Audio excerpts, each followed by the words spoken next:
But that means after this, you're going to have to inspire the devotees in Pune even more.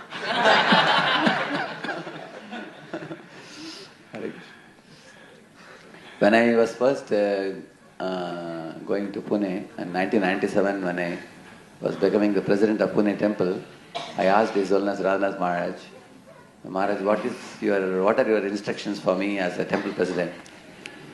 So some 6 instructions he has given, how to deal with congregation and how to deal with brahmacharis, many things. One of the first instructions that His Holiness Radhanath Maharaj gave me is, he told me that His Holiness Gopal Krishna Goswami Maharaj is my senior god brother, and I see him with great reverence. And in India, he said His Holiness Gopal Krishna Maharaj and His Holiness Jayapataka Swami Maharaj, both are very senior people. They were actually taking care of whole India at one time. So you are going to be working under him in a managerial capacity. So if you please him, you will please me, he said. So I took it to my heart very seriously. And then after that, I have been working very closely with His Holiness Gopal Krishna Maharaj. I knew that if he is pleased and he puts one word to my spiritual master will be very pleased with me. So that's how I was able to get closer to him and work with him. So I learned many lessons from him. We observed that over the years he shared certain things with us about book distribution. He was telling, and once I asked Swami Gopaksha Maharaj foolishly that, Maharaj, do you also go to Russia? I asked him. He said, you are asking whether I go to Russia? I speak in Russian language. He said, there are more than 50 centers I visit in Russia. There are many of disabled Russians are very serious about Krishna consciousness. Then he started telling some stories about the Russian preaching. He said in the early days when the books were printed, they had to be printed under the ground. They had a cellar type of thing. And in those days, there would be press below and they would print the books and nobody knows who owns the press. But books would be printed there and they were going out. So Maharaj was telling that many people took life risk even, or a very long duration of risk and things like that, in the jail and everything. But he said they were willing to align and cooperate and produce books and distribute. So Maharaj said, although they worked very hard in the early days and struggled, eventually it came out very well. Books started going. And then he was making another point that some people argue that so many books have gone, where are the devotees? So he was telling, actually the books are like time bomb. They will go, he was telling that some old man took a book but his grandson became a devotee in ISKCON. So he said the books are actually meant for somebody. And Krishna arranges the book to reach the sincere soul, wherever they may be. The sincere soul may be in the house, but the grandfather becomes a medium to carry the book to the boy. So we found that he is very deeply convinced about the books bringing about a large-scale transformation in society. Many of the lectures he would give in Pune, even at other times, not only during the book marathon time, he would always plant certain pastimes in his lectures where he will bring about the point of book distribution. For example, once he was speaking about Lord Chaitanya Mahaprabhu having many mangoes to distribute. He was saying that I don't have enough people to distribute. I need more distributors of this mango. Because some people may not come and pick up the mango, so somebody has to reach out to them. So Maharaj used to say that we have come to this Chaitanya Mahaprabhu's mission to reach out this mercy, which is like mango, like mercy, through the books. So Prabhupada wants our help. Every one of you is required to take this as your serious service. And also, whenever anybody, his disciples go to any city in India, so I have seen Maharaj telling them 3 things. He would always tell them that every Sunday you should be in the ISKCON temple. You should go to the local ISKCON temple and you should not be sitting at home in whichever city, because he would say that ISKCON temple is like Prabhupada's house. Prabhupada is sitting there and the deities are there, and the atmosphere is very vibrant, and you should always go. That's one thing he would say. And second thing he would say, um, whichever city you go, you should go to the temple and request them to give you opportunity to take part in Sankirtan. Take the books and go out and distribute. And that is one service that you should do. And also take shelter of the lectures and the sound vibration in the temple and keep yourself very Krishna conscious.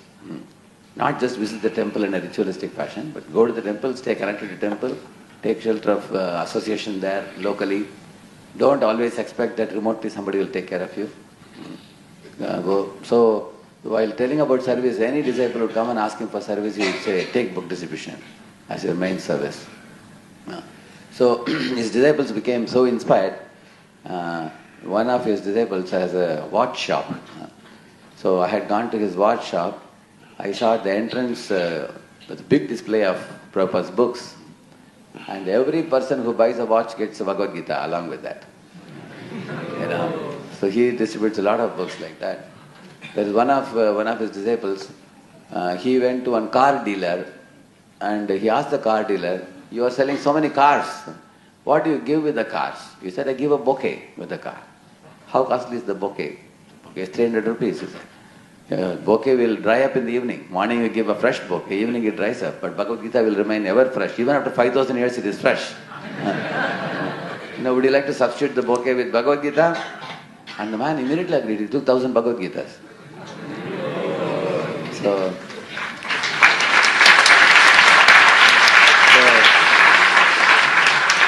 So Maharaj would very attentively hear such stories of devotees.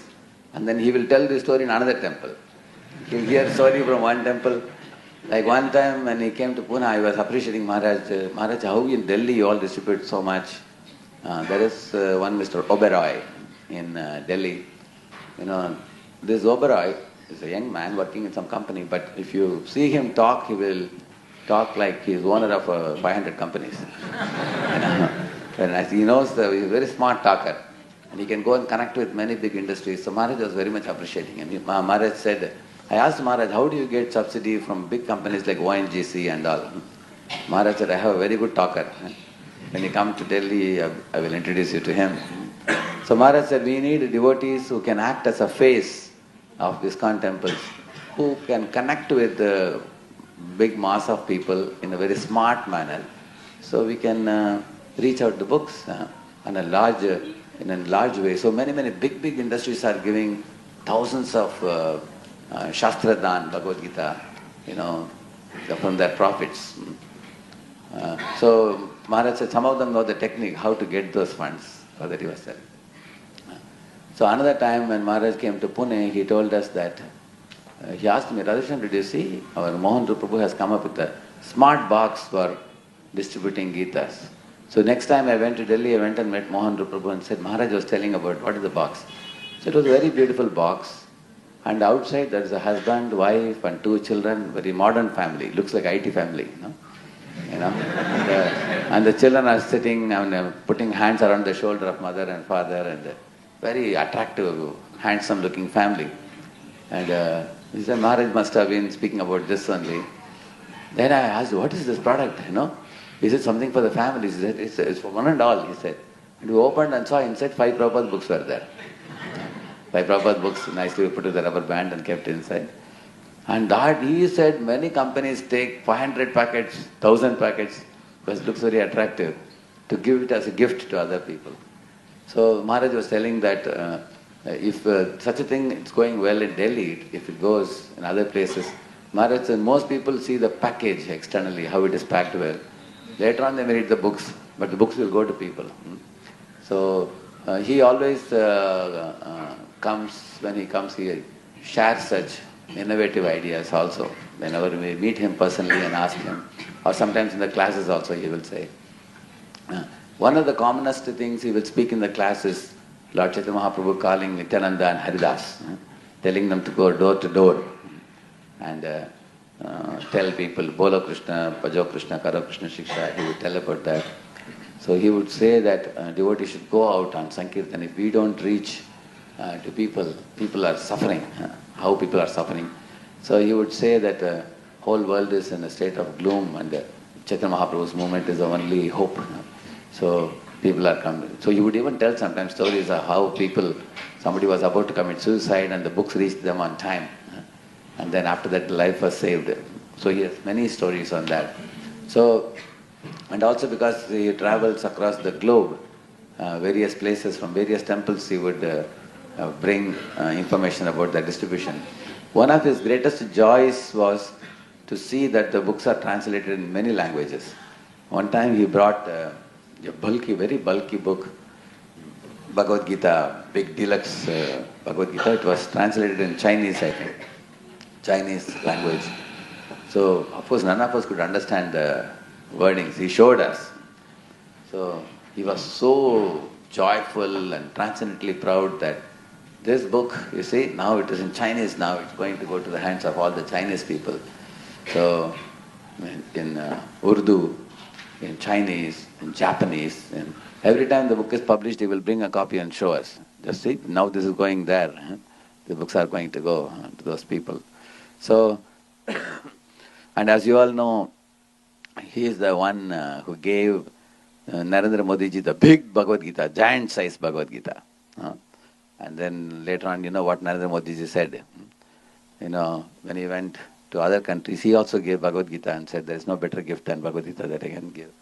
So, in this way, he also would do mass propaganda by reaching out to very big people, like Prime Minister of India. I heard that when Vajpayee, somewhere he was abroad, he met some devotees when he was not in post. He was not at that time Prime Minister of India. So at that time, Paramahansa Gopalakrishna Maharaj met him in one place, and Vajpayee was very impressed with his ISKCON. And Maharaj kept in touch with him, even though he was not in post. But then when he came to post, Maharaj directly gave him a call and said, can you come for the Delhi temple opening? And then Vajpayee came after that. So he remembers people very much, and he calls them, and then through them he propagates the glory of Prabhupada. For example, he released the Prabhupada coin, and he also gave that big Bhagavad Gita. So he was telling that, in Pune once he was telling, see, people know Vivekananda in India very well. We should make Prabhupada even more famous. He was telling. So he said, Vivekananda went in 1892 to Chicago and said, my dear brothers and sisters, and everybody clapped hands. Prabhupada didn't say, my dear brothers and sisters. He made, Americans wear dhoti, kurta and saris and chant and dance in the streets, beating mridanga and practicing Hare Krishna Kirtan and distributing Prabhupada's books everywhere. The Vedic literature has reached far and wide. Prabhupada actually brought them to that level of commitment and surrender, giving their hearts to Krishna. How much more Prabhupada should be glorified? So he was strongly speaking about that. So he was telling that we have to reach this to leaders of the society, because if leaders take it seriously, then the other people are going to take it very seriously. So that is, and also he was a very bold preacher. Like once in Pune, he was going to meet one Mr. Jolly. So he called me, Rasham, you can come with me. So I went with him. So he asked Mr. Jolly, how are you? Are you jolly? So Mr. Jolly said, Maharaj, I cannot tell you how happy I am. My business has become 4 times bigger. In fact, I have made half my business for my only daughter. He had only one daughter. I have started a new business for her, and my business is flourishing, and hers also is flourishing, I have given. And then Maharaj told him, see, Krishna is making you flourish. What are you doing for Krishna now? Maharaj, you tell me what you want me to do. I will do. Then you should always remember that anything wonderful happens in your life, that's because of Krishna's grace. Any problems coming in your life, that is because of your mistakes. So then he would say, so in this way he would tell them that now this book marathon is coming. Please help the devotees. Give them opportunity to distribute in the company. Give them Shastradan. So for subsidizing the books to go take it to the schools. So in this way, whenever he would meet many big people, I've been with him, I would travel with him. He would be very thoroughly honest in speaking. So one day, when I was in the car with him, I asked, Maharaj, when we empower people, and then they commit some mistakes, it becomes a big headache for us. So many times we fear to empower people. Then he said, oh, Prabhupada was empowering unlimitedly. That is how he could expand the movement all over the world. Prabhupada actually trusted people and empowered people, even very young devotees also. And he made them do great things. And then I asked him, but then what happens to the good name of ISKCON if somebody mars the reputation of our society? And I asked. He said, as much Prabhupada empowered, that much Prabhupada would get behind people also. He said, first he will empower and watch them from a distance. If he comes to know that they are doing some blunder, he will immediately take a flight and go to that place. I will go and stay there and catch the devotee and scold him directly. He will directly speak to him. He was very honest and transparent and in a straightforward manner. He would speak to them. And that's how many of them became leaders.